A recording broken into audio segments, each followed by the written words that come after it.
The study of gangs began with Frederick M. Thrasher in the 1920s, who studied the immigrant gangs of Chicago. He concluded that gangs were primitive and destructive groups that emerged spontaneously from the disorganized neighborhoods in the zone of transition, which he described as a region characterized by deteriorating neighborhoods, shifting populations, and the mobility and disorganization of slums. Although Thrasher's conclusions were the basis for society's idea of gangs, I believe that his analysis is missing a gendered perspective.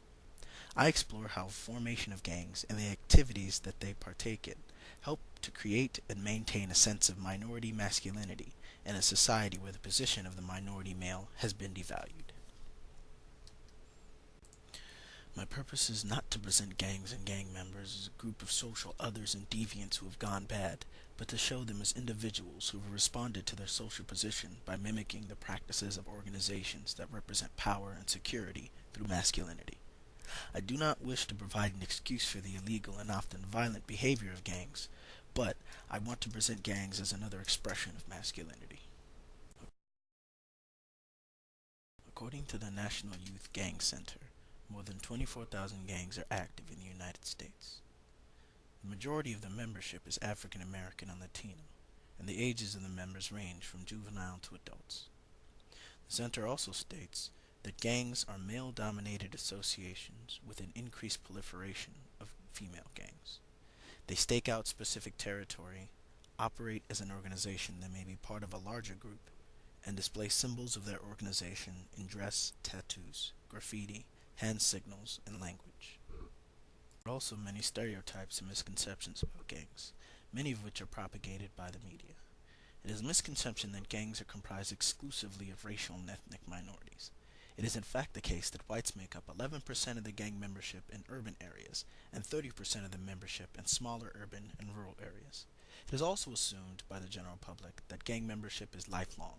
Members actually remain members for an average of 1 year. Gang members present a hypermasculine persona.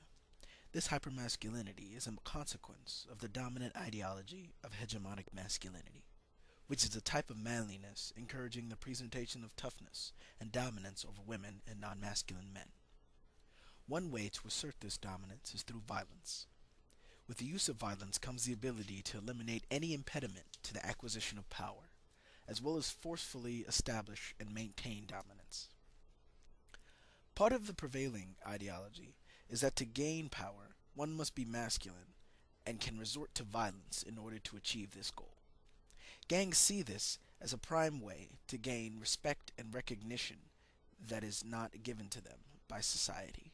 For minority males who make up the majority of gang members in the U.S., this presentation of masculinity is especially important. Minorities, and in particular black males, have been systematically emasculated by the dominant white culture. Jim Crow laws and other racist social programs rob them of the chance to take advantage of the benefits of hegemonic masculinity the same way white men have.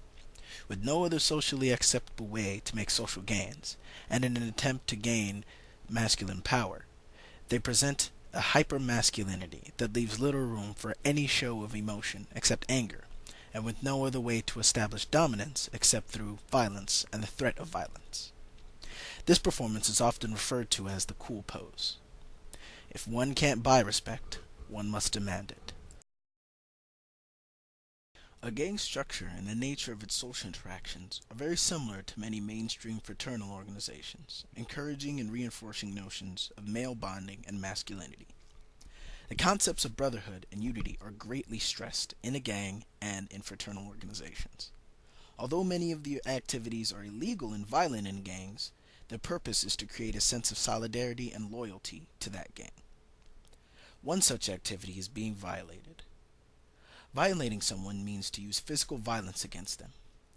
The violating ritual varies in name and practice among various gangs, but it can be generally described as a person being made to walk through a line of gang members on both sides, all the while being struck by fish blows and kicks or blunt objects. Should the person fall during the beating before walking the whole length of the line, they must start again. Violating is an initiation ritual that draws parallels with mainstream fraternity hazing. The justifications for these fraternity rituals are similar to those used by gangs.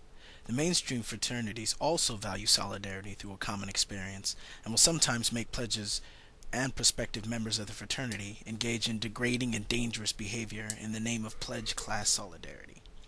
This parallel helps to establish the gang as a sort of fraternity, because of its similarity to mainstream fraternal organizations.